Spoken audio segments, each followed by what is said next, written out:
Kembali lagi bersama saya Yolinta Abuktaek. Saya mahasiswa Universitas Nusa Cendana Kupang, jurusan Sosiologi, NIM 1803030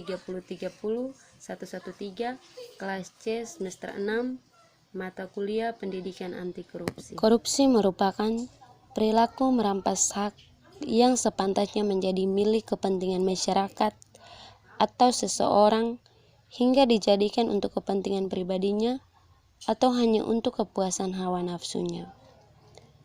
Masih ada pendapat lain mengenai definisi tentang korupsi yang datangnya dari Ketua KPK atau Komisi Pemberantasan Korupsi yang berbunyi, korupsi adalah sebuah kejahatan yang menghancurkan lembaga demokrasi, tatanan hukum, merusak kepercayaan dalam masyarakat terhadap negara, memperlambat pertumbuhan ekonomi, menghambat upaya-upaya pengentasan kemiskinan, mengganggu alokasi sumber daya, serta menurun daya saing negara dan melumpuhkan investasi. Dan juga korupsi sebuah kejahatan yang sudah menjadi sebuah kejahatan internasional, dan kejahatan ini selalu dibarengi dengan perkembangan teknologi yang turut adil dalam perkembangan biasa. Korupsi sudah disepakati dunia sebagai kejahatan luar biasa.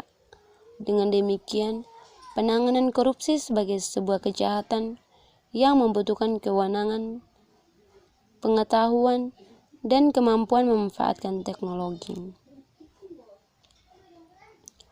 Korupsi pun sudah menjadi perilaku yang begitu sistemik dan mengakar. Oleh karena itu, penanganan korupsi sebagai perilaku menjadi sangat rumit. Jadi, korupsi merupakan penyelewengan atau penggelapan uang negara atau perusahaan, bahkan juga uang pribadi seseorang yang digunakan untuk keuntungan pribadinya ataupun orang lain. Mengenai mewabahnya korupsi hingga ke lapisan masyarakat, terdapat beberapa faktor yang menyebabkan korupsi itu berada di kalangan masyarakat. Di antara faktor tersebut yaitu bisa berasal dari dalam maupun dari luar si pelaku. Secara dari dalam atau sering kita kenal dengan internal, dorongan untuk melakukan korupsi itu muncul karena pertama, dorongan kebutuhan, yang mana faktor ini menjadi utama dan paling utama sebab munculnya tindak korupsi di kalangan masyarakat.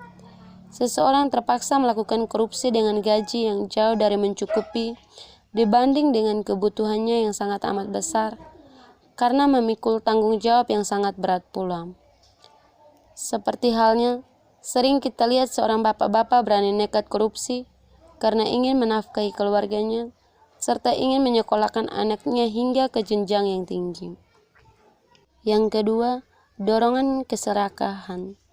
Orang yang korupsi karena serakah, bukan karena dorongan kebutuhan yang sudah mencukupi, akan tetapi agar hidupnya lebih megah dengan memiliki barang-barang yang mewah, sehingga tidak ada masyarakat di sekelilingnya yang memilikinya, dan juga agar dirinya bisa menjadi terhormat dan tidak bisa dipandang sebelah mata oleh masyarakat lainnya. Sebaliknya, faktor eksternal atau dari luar yang menyebabkan mewabahnya korupsi di lapisan masyarakat terdiri dari yaitu pertama, lingkungan. Tak dapat dipungkiri bahwa semua manusia ingin merasakan kehidupan yang damai dan tentram, serta sejahtera dengan cara apapun yang bisa menggapai keinginannya, meski tak terkecuali dengan yang namanya korupsi.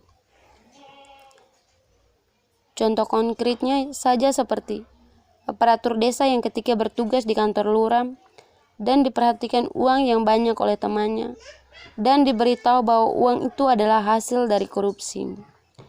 Kemudian, si pelaku mengajak targetnya untuk melakukan hal seperti itu, yang bermaksud untuk mengubah sedikit demi sedikit kehidupan seseorang tersebut. Pasti orang itu tidak akan menolaknya, karena kalau orang itu menolak maka dia akan dikucilkan atau bahkan dibenci oleh teman-temannya yang sudah aktif dalam hal bidang korupsi. Yang kedua, peluang. Setebal-tebalnya iman seseorang, sulit baginya untuk tidak melakukan tindak pidana korupsi apabila sudah dihadapkan dengan uang yang sudah jelas-jelas ada di depan mata, pasti dia akan melakukannya karena dengan alasan-alasan bahwa tindakannya itu tidak akan diketahui oleh orang lain. Dan kebanyakan maraknya korupsi yang menyebar luas di masyarakat itu disebabkan karena kurangnya gaji yang mencukupi untuk keperluan hidupnya. Bahwa kurangnya gaji dan pendapatan pegawai negeri atau masyarakat sipil lainnya memang menjadi faktor yang paling menonjol dalam arti merata serta meluasnya korupsi di Indonesia. Perang melawan korupsi. Genderang perang terhadap tindak pidana korupsi telah lama ditabuhkan. Berbagai lembaga pemberantasan korupsi pun dibentuk silih berganti, bahkan sejak awal kemerdekaan. Namun, korupsi masih tetap saja menggeliat dan kian sistemik. Semua kenyataan ini memberikan pesan penting kepada bahwa bangsa ini memang belum merdeka dari korupsi. Berbagai fakta menunjukkan hal itu. Data Transparency International Indonesia menyebutkan Indonesia masih menempati peringkat 100 dari 183 negara pada 2011 dalam indeks persepsi korupsi.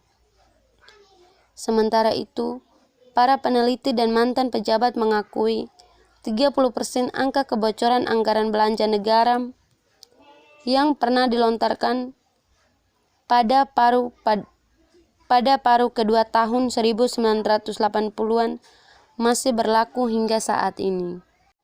Di era otonomi daerah sekarang ini, dengan semakin meluas dan membesarkan kekuasaan eksekutif dan legislatif sampai pada tingkat daerah-daerah, praktik korupsi pun mengalir tak terbendung, bahkan semakin canggih. Setiap tahun, triliun anggaran negara raib di tengah jalan oleh permainan busuk para mafia anggaran yang melibatkan para penyusun anggaran di DPR, kementerian, dunia usaha, hingga pejabat daerah. Hari-hari ini saat kita merayakan hari ulang tahun ke-67 kemerdekaan RI, seruan perang melawan korupsi yang telah menguruti itu kembali disampaikan Presiden Susilo Bambang Yudhoyono pada pidato kenegaraan 16 Agustus 2012. Sebagai sebuah kejahatan luar biasa, korupsi harus dihadapi dengan cara-cara luar biasa pula. Perlawanan terhadap tindak kejahatan ini harus dilakukan secara masif dan sistematif, preventif maupun represif. Perlawanan secara masif artinya perang melawan korupsi bukan hanya urusan para penegak hukum, tetapi tanggung jawab seluruh komponen bangsa, melibatkan semua orang, semua pihak, pada semua level dan semua masyarakat Indonesia.